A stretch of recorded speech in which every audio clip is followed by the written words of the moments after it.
بسم اللہ الرحمن الرحیم۔ السلام علیکم پیارے دوستو، آج کی ویڈیو میں ہم بات کرنے والے ہیں حضرت علی رضی اللہ عنہ کے کچھ واقعات کے بارے میں۔ حضور صلی اللہ علیہ وسلم کے ایک چچا تھے جن کا نام عمران، کنیت ابو طالب تھی۔ ابو طالب کی بہت سی اولاد تھی جن میں سے ایک حضرت علی رضی اللہ عنہ بھی تھے۔ ایک مرتبہ مکہ معظمہ میں قحط پڑ گیا اور لوگ اس مصیبت میں بری طرح گر گئے۔ ابو طالب جو کثیر العیال تھے، اپنے محدود آمدنی اور کثیر اولاد کی وجہ سے اس قحط سے بہت متاثر ہوئے۔ اس وقت حضور صلی اللہ علیہ وسلم نے اپنے دوسرے چچا حضرت عباس سے فرمایا کہ چلیے میرے ساتھ ابو طالب کے گھر چلے اور ان کے عیال کا بار کچھ ہلکا کرے۔ چنانچہ حضور صلی اللہ علیہ وسلم اور حضرت عباس رضی اللہ عنہ ابو طالب کے پاس پہنچے اور حضرت عباس نے اپنی کفالت میں جعفر کو لے لیا اور حضور صلی اللہ علیہ وسلم نے اپنی نگرانی میں حضرت علی رضی اللہ عنہ کو لے لیا، اور حضرت علی رضی اللہ عنہ ابھی 7 یا 8 سال ہی کے تھے کہ آپ نے اسلام قبول فرمایا۔ حضرت علی رضی اللہ عنہ حضور صلی اللہ علیہ وسلم کی تربیت میں رہے اور تھوڑی عمر کے لوگوں میں سب سے پہلے آپ ہی نے حضور صلی اللہ علیہ وسلم پر ایمان لایا۔ ایک دن حضرت علی رضی اللہ عنہ مسجد کی دیوار کے پاس زمین پر آرام فرما رہے تھے اور آپ کی پشت انور مٹی سے لگ رہی تھی۔ اتنے میں حضور صلی اللہ علیہ وسلم مسجد میں تشریف لائے اور حضرت علی رضی اللہ عنہ کو زمین پر لیٹے ہوئے دیکھ کر آپ کو اٹھایا اور آپ کی پشت انور سے اپنے دست انور سے مٹی جھاڑتے ہوئے فرمایا، اجلس ابا تراب، مٹی والے اٹھ بیٹھ۔ حضرت علی کو حضور صلی اللہ علیہ وسلم کے منہ سے ابو تراب کا لفظ کچھ ایسا پسند آیا کہ آپ کو اپنے اصلی نام سے زیادہ یہی نام پسند آنے لگا، اور علی کہنے سے آپ اتنا خوش نہ ہوتے جتنا ابو تراب کہنے سے خوش ہوتے۔ حضرت علی رضی اللہ عنہ کا کنیتی نام ابو تراب حضور صلی اللہ علیہ وسلم کا رکھا ہوا تھا، اور اس نام میں ایک خاص محبت جلوہ فرما ہے۔ اسی لیے حضرت علی کو یہ نام بڑا پیارا تھا کہ یہ نام پیارے کا رکھا ہوا پیارے نام ہے۔ حضور صلی اللہ علیہ وسلم صحابہ کرام علیہم الرضوان کے مقدس لشکر کو لے کر خیبر کے یہودیوں کی سرکوبی کے لیے نکلے، اور خیبر پہنچ کر یہودیوں کے سب قلعوں کو محصور کر لیا۔ یہودیوں نے جب اپنے آپ کو قلعوں میں محصور پایا تو مجبور ہو کر قلعوں کے اندر بیٹھ کر ہی مدافعت کرنے لگے۔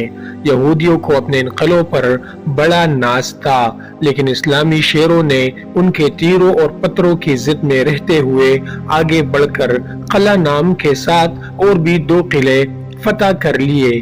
پھر قلعہ قموس پر دعویٰ کیا، چنانچہ یہ قلعہ بھی 2-3 دن میں فتح ہو گیا، اور اسی طرح مصعب، تلی اور سلائم نام کے قلعے بھی فتح ہو گئے۔ اب قلعہ خیبر کی باری تھی۔ یہ قلعہ سب سے زیادہ مضبوط تھا۔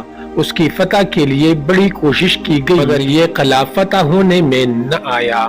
جب کئی روز گزر گئے تو حضور صلی اللہ علیہ وسلم نے فرمایا، خدا کی قسم، کل میں جھنڈا ایسے شخص کو دوں گا جو اپنی خداداد قوت سے قلعہ کو فتح کرے گا۔ چنانچہ دوسرے دن حضور صلی اللہ علیہ وسلم نے حضرت علی رضی اللہ عنہ کو جھنڈا دیا اور فرمایا، جاؤ تم اس قلعے کو فتح کرو۔ حضرت علی رضی اللہ عنہ جھنڈا اور لشکر لے کر قلعہ خیبر کی طرف بڑھے تو قلعہ خیبر کا مالک مرحب حضرت علی رضی اللہ عنہ کے مقابلے میں آیا اور یہ شعر پڑھنے لگا۔ مطلب ان شعروں کا یہ ہے کہ تمام خیبر کو معلوم ہے کہ میں مرحب ہوں۔ کون مرحب؟ وہ جو مسلح اور تجربہ کار بہادر ہے۔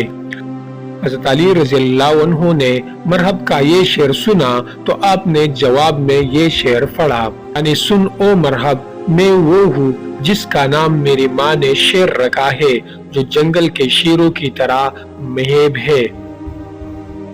اس کے بعد مرحب اور حضرت علی رضی اللہ عنہ کا مقابلہ شروع ہو گیا۔ آخر حضرت شیر خدا رضی اللہ عنہ کی تلوار مرحب کی سپر کاٹتے ہوئے اس کے سر پر پہنچی اور سر کے 2 ٹکڑے کر کے اس کے بدن کے بھی 2 ٹکڑے کر دیے۔ مرحب خاک پر لوٹنے لگا۔ مرحب کو اس حالت میں دیکھ کر اس کے دوسرے ساتھیوں نے قلعہ سے نکل کر مسلمانوں پر حملہ کر دیا، لیکن بہادران اسلام نے جان پر کھیل کر ایسا دعویٰ کیا کہ یہودی ہمت ہار کے بھاگ گئے اور مسلمانوں نے ان کا تعاقب کیا۔ حضرت علی رضی اللہ عنہ قلعہ کے پھاٹک پر پہنچ گئے اور قلعہ کے دروازہ کو پکڑ کر اس زور سے کھینچا کہ پل بھر میں اسے اکھاڑ کے الگ پھینک دیا اور سب مسلمان قلعہ کے اندر داخل ہو گئے۔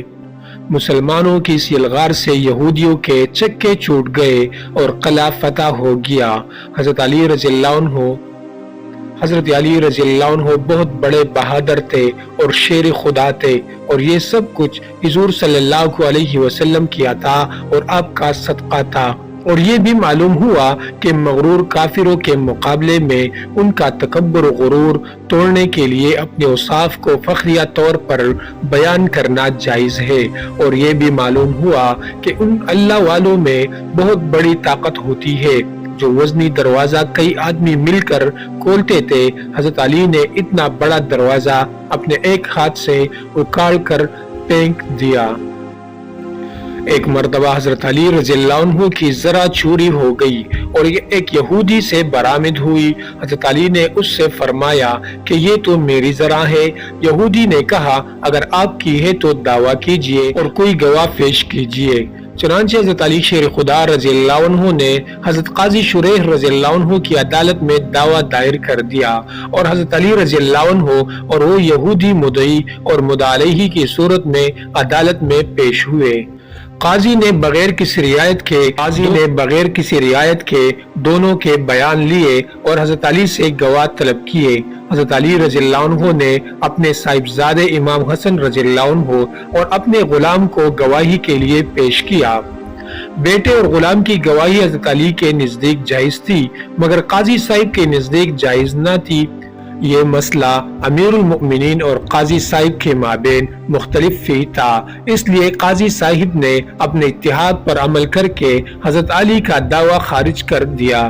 کمرہ عدالت سے باہر نکلنے پر یہودی نے حضرت علی کے چہرے کو بغور دیکھا تو اسے کوئی رنج و ملال نظر نہ آیا۔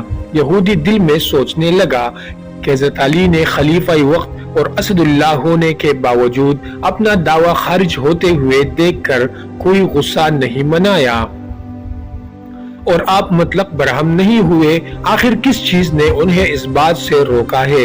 اس سوال کا جواب یہودی کے دل ہی نے دیا کہ اسلام نے۔ چنانچہ یہودی فوراً حضرت علی رضی اللہ عنہ کے قدموں میں گر گیا اور عرض کی، حضور میں نے آپ کی ذرا لی، آپ نے میرا دل لے لیا۔ اور اس یہودی نے اس وقت کلمہ شہادت پڑھا۔ اسلام نے عدل و انصاف کا درس دیا ہے اور ہمارے اسلاف نے ہر حال میں عدل و انصاف کا ساتھ دیا ہے۔ اسلام کی نظر میں قانون چھوٹے بڑے، رائی رعایا اور امیر و غریب سب کے لیے برابر ہے۔ ہمارے بزرگوں نے اسی عدل و انصاف اور اسلامی اخلاق کی تلوار سے دنیا کو فتح کیا۔ پیارے دوستو، مزید اسلامک واقعات اور قصص الانبیاء کے لیے چینل کو ضرور سبسکرائب کریں۔